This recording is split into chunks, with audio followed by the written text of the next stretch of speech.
Hello, we are here to give presentation on crisis management plan. For this assignment, we have chosen Hyundai Indy Toronto as our main event, and we will talk about various aspects and we will cover up various agendas related to it. So let's get started. So firstly, talking about the agenda, here are the list of titles we will be talking about in this presentation. So let's have a brief introduction about our event. Our event name is Hyundai Indy Toronto, which will take place in Exhibition Place Ground located in Toronto, Ontario, Canada. The date for event will be July 15 to 17, 2023. It is a motorsports event, and the purpose of the event is to determine the winner of a race, to provide an opportunity to attendees or spectators to enjoy motor racing and to observe the pinnacle of motor technology, to allow people to participate and watch people compete with each other. Talking about the demographics, we will be mostly focusing on a rider and car lovers, youth who loves racing and brand loyalty. Hi, my name is Vicky Sharma and I am responsible for developing the organizational chart for the Hyundai Indy Toronto 2022. Event planning organizational charts aid in better management by removing confusion and lowering the chances of errors. An event organizational chart is a systematic visual representation of the task that describes every detail in minute detail so that individuals may understand it. An organizational chart is a program that portrays a company's internal structure by detailing the roles, duties, and interactions between employees inside a corporation. The organizational chart for the Hyundai Indy Toronto is represented.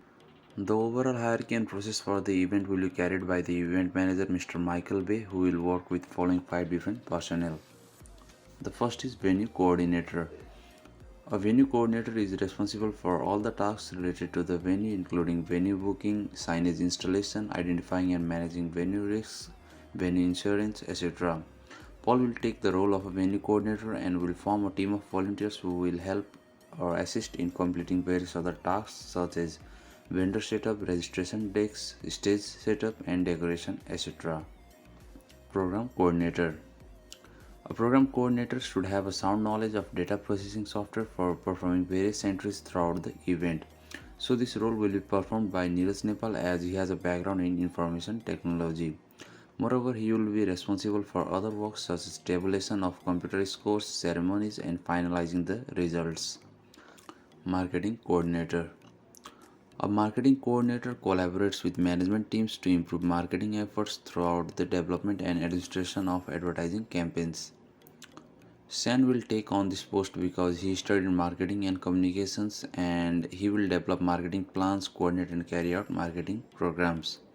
To improve the Hyundai India operations, he will collect data on target demographics and evaluate market trends. In addition, he will monitor sales data and collaborate with marketing teams to achieve marketing objectives. To sum up, he will promote the event on various social media platforms using various marketing materials to achieve event success. Number 4 is hospitality coordinator. A hospitality coordinator ensures that event attendees should have a great experience. Hospitality coordinators can be found in every event planning, conference and banqueting and corporate context. Sar Mandari will work as a hospitality coordinator for the Hyundai Indy Toronto event because of his hospitality background and experience. As a hospitality coordinator, he will be designing programs, catering menus, organizing seating arrangements, and managing visitors, travel, and lodging. In addition, he will take care of the reception of chief guests and dignitaries who will be a part of this event. The next is merchandising coordinator. A merchandising coordinator is in charge of the selection and display of merchandise in events venue. For this role, Vicky Sharma will be a good candidate because of his knowledge in different brands and activations. As a merchandising coordinator, his responsibilities include researching and selecting products that will generate the most sales and collaborating with management to establish customer friendly selling techniques. He will be responsible for finalizing things to be given away as giveaways and for the outfitting of volunteers. Emergency coordinator. Each event's emergency action plan includes an emergency coordinator team. Emergency coordinators are designated individuals within each department, office, or program who are responsible for assisting in the development of an emergency action plan, assisting in the dissemination of the plan to building occupants, and acting as a liaison with emergency responders and departmental personnel. Alan Luther will carry out the emergency coordinator for the entire Honda event because of his extensive knowledge and previous experience. Under emergency circumstances, the following different things will be covered. Security. The security for the event will be under the supervision of Levin Joseph, who has been working in the field for the past 10 years. He will ensure that the event goes smoothly and prevents fights and vandalism. Emergency medical services. The EMS for the event will be taken care of by Sanjay Rana. He has been an emergency medical service worker for various events such as Boats and Hearts, Toronto Film Festival, Luminato, and many more. Fire. The event is entirely based upon the high-speed racing cars, and even a slight mistake can lead to an accident resulting in fire. So in case of any fire emergency either on the racetrack or in the venue, Tanya Hemsworth will come forward with these rescue operations and strategies to mitigate the problem. AV. The entire event will be live broadcasted on big screens for the audience sitting at the back. For this, the audiovisual plays a vital role in reaching the maximum number of attendees. Chris Stark, a tech enthusiast working in the broadcasting and production industry for over 5 years, will lead the entire audiovisual for the event. Sanitation. It is crucial to ensure a safe and sanitized environment for the attendees to enjoy the event. For this, many initiatives and changes will be made to the venue, which Robert Riling will lead. So now let's talk about the communication and how are we planning to maintain the communication in between our leaders, team members during the event. Communication is critical when organizing a big event like Honda Indy. Honda Indy is a racing event, so a lot of dynamism is included, which requires proper guidance and communication to relay information to and from various parties involved in the event. The communication medium for Honda Indy has to be broad because the coverage area is large compared to any other event. As the coverage of the event will be sizable, simple communication like instant chat or cell phone is impractical for Honda Indy event. Another reason cell phones are impractical in that a lot of attendees, approx 50,000, will be attending an event, and coverage might get disrupted, leading to communication or halt in our communication system. To mitigate such problem, our chosen communication medium will be radio. For two-way communication in Honda Indy event, we will be using walkie-talkies. Various channels will be assigned to department through which event manager can communicate with department head and their personnel. Each department will have access to its own channel to maintain communication within the department, and emergency channel and backup channel will also be available if an emergency occur, and the backup channel will be available for use in case of channel disruption or technical issues. So let's talk about radio channel for communication in between event manager and department head. The event manager has to be in contact with each of their department head during post and pre-event. Each department will have a designated channel through which communication will be maintained in between the event manager and department head.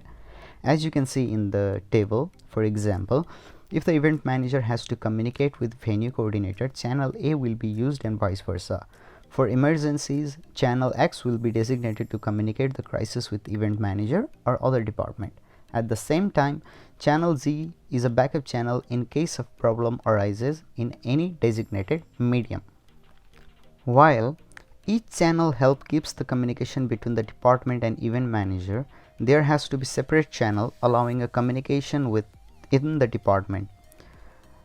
Using the table here as a reference, channel A.1 will be used to communicate within the venue department and is similar to other department. Similar to the main channel, it will also have an emergency and backup channel as shown in the figure. For a clear communication within our team members and with our delegates, common language criteria will be used for clear communication. For example, go ahead represent resume transmission, say again represents retransmit your message, and so on. So this allows a clear communication is maintained in between our team members and event managers and other department heads. And for further clarification within our communication medium, we will be using standard NATO alphabet. So for example, if our event manager has to call a event department lead named John Doe, he will be using Juliet Delta as a standard NATO alphabet to make a formal communication within each other. The communication procedures for emergency include 4 phases. The first one is pre-crisis phase. The second one is internal phase. The third one is maintenance phase, and the fourth one is resolution phase.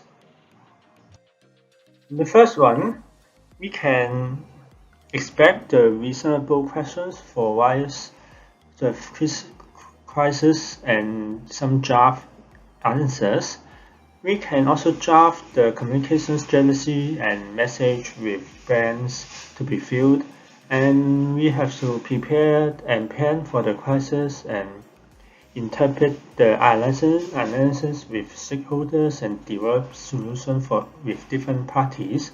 And also we have to develop system and emergency plans such as the hotlines and joint information centers and websites, and to impart some text message.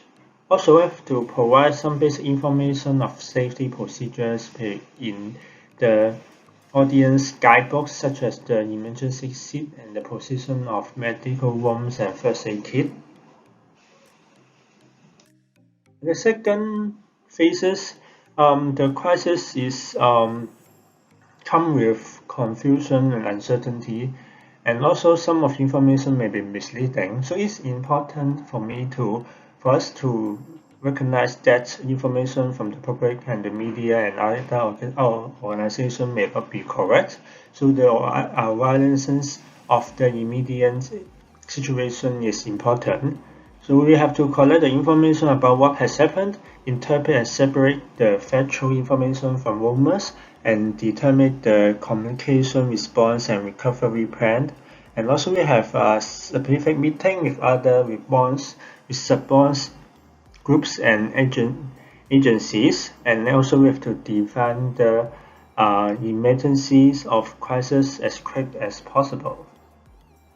The third one, the first phases and some direct harm is contained. The solution and the recovery plan should be delivered and announced to the public. So we may be criticized for the way we handle the problem, and also we should plan to respond with criticisms, information explanation. So we have to generate the understanding and support for response and recovery plans, listen to the feedback of stakeholders and audience, and make correction to any misinformation, and also explain the emergency recommendation to the audience and empower risk and benefit decision making, and also help the participants to have some understanding of their own risk. The last one is the resolution phases, and as in these phases and the crisis resolves, and there's a return to the form of new normal, and it includes an increased understanding of risk and new ways to avoid the crisis. So in IM we have to involve some correct response for future similar emergency through education and promotion, and also honesty to explain the problems, and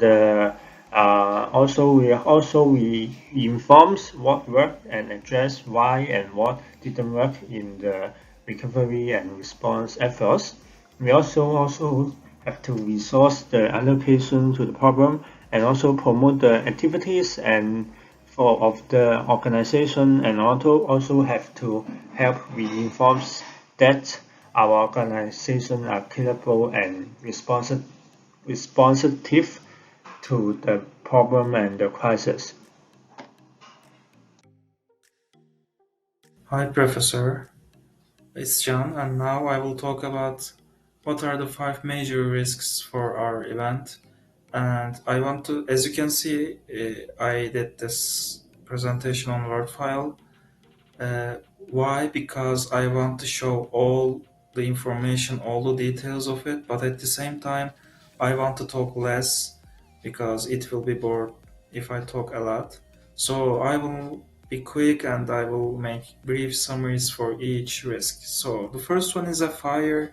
This can be happen in a two ways, which is the small one and the large one. And for small fires, we can prevent before event to put every fire extinguisher in each section and all the arrows and signs to show emergency exit doors.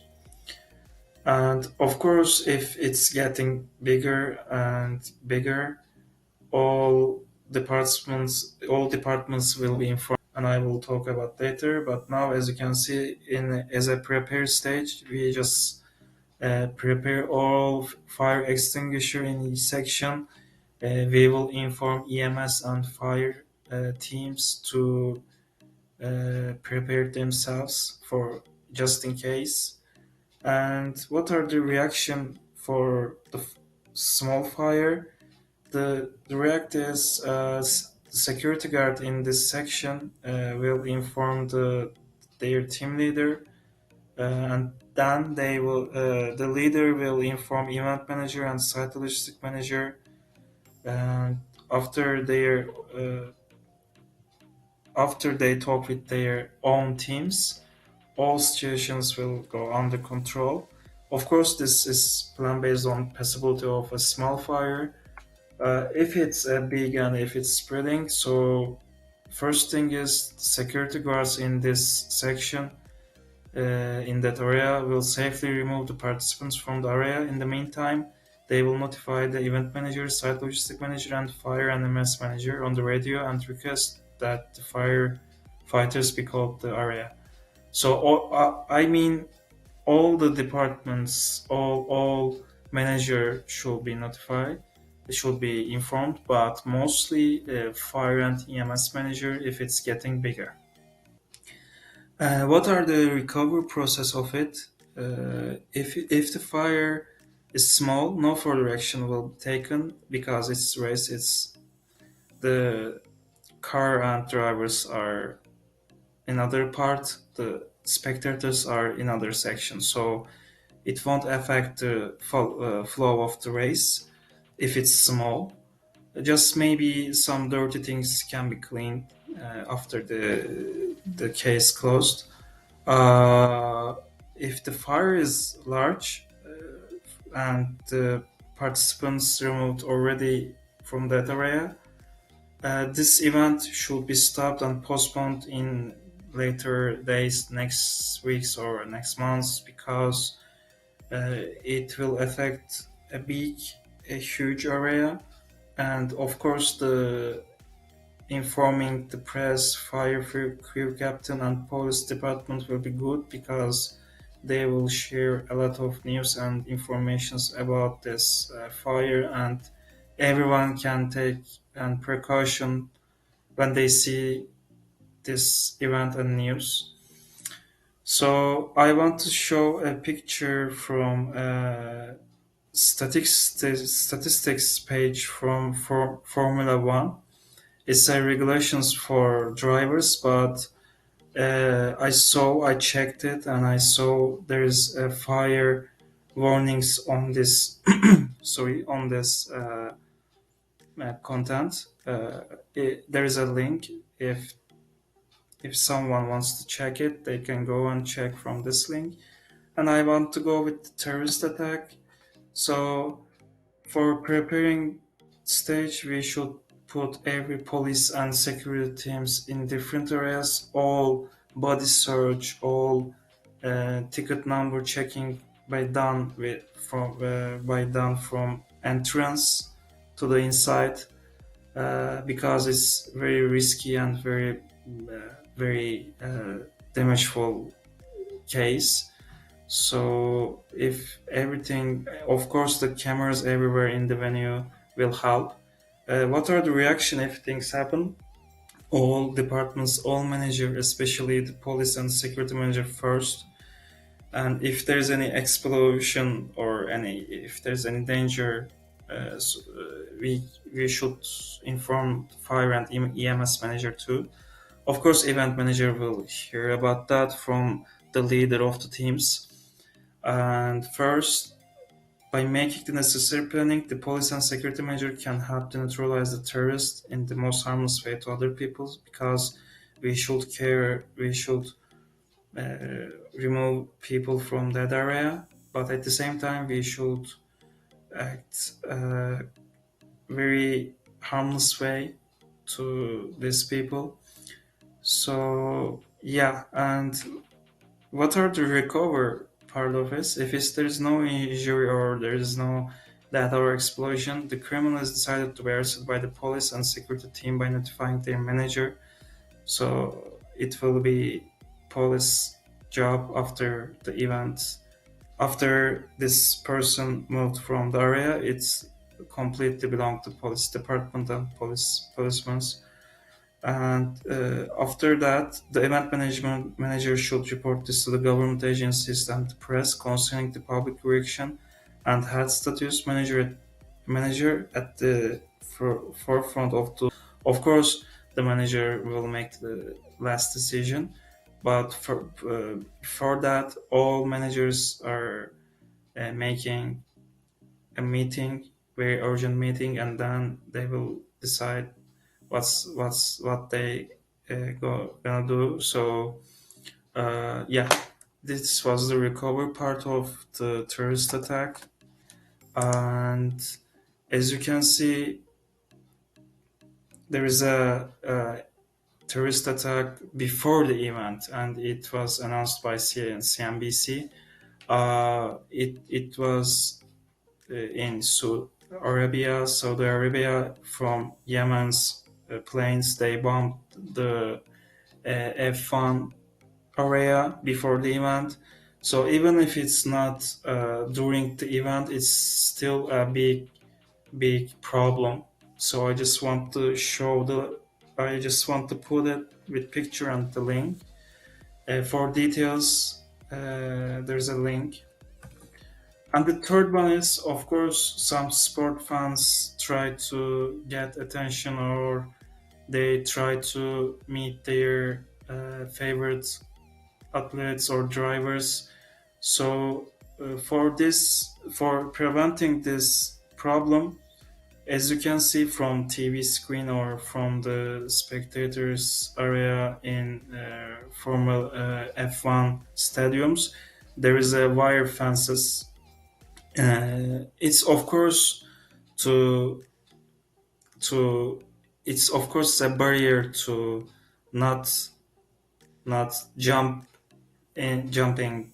I mean, it's very a good barrier to cut the line between the race area and spectators area. Uh, I mean, in this way, the participants cannot find a point where they can jump immediately, or because they will lose time while climbing can be stopped by the security and prevented from entering the field. And reaction part is police and security manager and communication personnel will be notified. The communications person will communicate with both the event race area staff and the event manager to help the police and security manager to their job, and the person will be evacuated from the race area before they get into accident. But if there is an injury going on, the site logistic manager will be contacted to bring the treatment vehicle and equipment to the site, and EMS will then arrive there. And for recovery part, if there is no if there is no disrupting race situation, the normal flow continues. But if there is a serious accident, of course, EMS and site logistic manager will handle with that. And the fourth risk is any fight or arguing can be start. These fights or arguing can start in any time, and before the event, what's gonna we do? So the first thing is be sure at the entrance level, be sure the person acting normal, like is there any intoxicated sign like from alcohol, and then uh, it should be body searched for any alcohol entrance, for any other drugs or anything, because these stuffs are really affect people's mind, people's decision processes, people behaviors. So the staff should be careful about these people, these spectators. So for preparing part, we should put security guard to be placed in front of the certain audience group in seating area, which means, for example, 10 people for one security guard. And with that way, one security guard can look for 10 or 15 people at the same time, and they will be responsible for this 15, and they can intervene immediately if something's happened. So, what is the reaction part of it? If the fight continues without getting intense, the case can be closed after the police and security manager gives the authority to intervene to their own team. And, but if the fight is big and there are serious injuries, site logistic manager and EMS team should be informed to open the way out, because these people should be carried by the EMS team to the outside to the hospital. What is the recovery part? Recovery part is regardless of the big or small fight, after the issue is over, with the intervention of both security and health teams, those who do not interfere can continue to watch the race, which is spectators, uh, because some spectators can involve this fight and they should remove from this area too. If they are not, they can stay and they can watch until the event done. So after the security staff remove the fighting group or people from the event area, they may need to ask the event manager if they can make a complaint about these people and hand them over to the authorities. And fifth, the last problem is health problems that may occur suddenly to the participant, to employee, to driver. What is the prepare stage for this thing, for this risk? It's as it can happen at any time. Serious or mild health problems may occur. For this, the MS team to be prepared before the event can have the chance to intervene immediately. Conditions such as dizziness, crisis attacks, vomiting, fainting may occur because it's very common. Every five people out of 10 can have dizziness and crisis attacks. So every emergency medical service team should be ready for each at each emergency exit. So and then they can make first medical aids or other things. And what are the reaction to this? What is the react stage? The necessary tools and equipment should be brought to the scene, with the information to be sent by the security personnel to the EMS and site logistic teams at the time of incident. If it's necessary to intervene to the person at the place where the case took place, because sometimes the body shouldn't move to left or to right. It should stay uh, it should stay flat, and a certain round area should be opened by removing the spectators for breathing for fresh air. And the detailed information of the patient who is about to be taken to the hospital for immediate intervention, and the hospital information should also be provided by the event manager to the relatives of this person, which is wife, son, daughter, father, mother, from any from hospital, and they can be there in a minute. So basically, these are the reaction and prepare part. So final thing is the recover part. The spectators can be taken back to the field after the necessary health intervention is made to the sick person and they are moved from the incident point. In this process, the race will still continue and there will be no intermission. Spectators can take their normal seating arrangement again. And of course, there will be no harm to flowing of the race. Just it's happening on the stage side. I mean, it's seating side. So just people will turn back and watch again. It was the last risk and last recovery explanation. Thanks for listening. Uh, I hope you enjoyed with this presentation, and I hope we gave a lot of details about our events. And again, thanks for listening.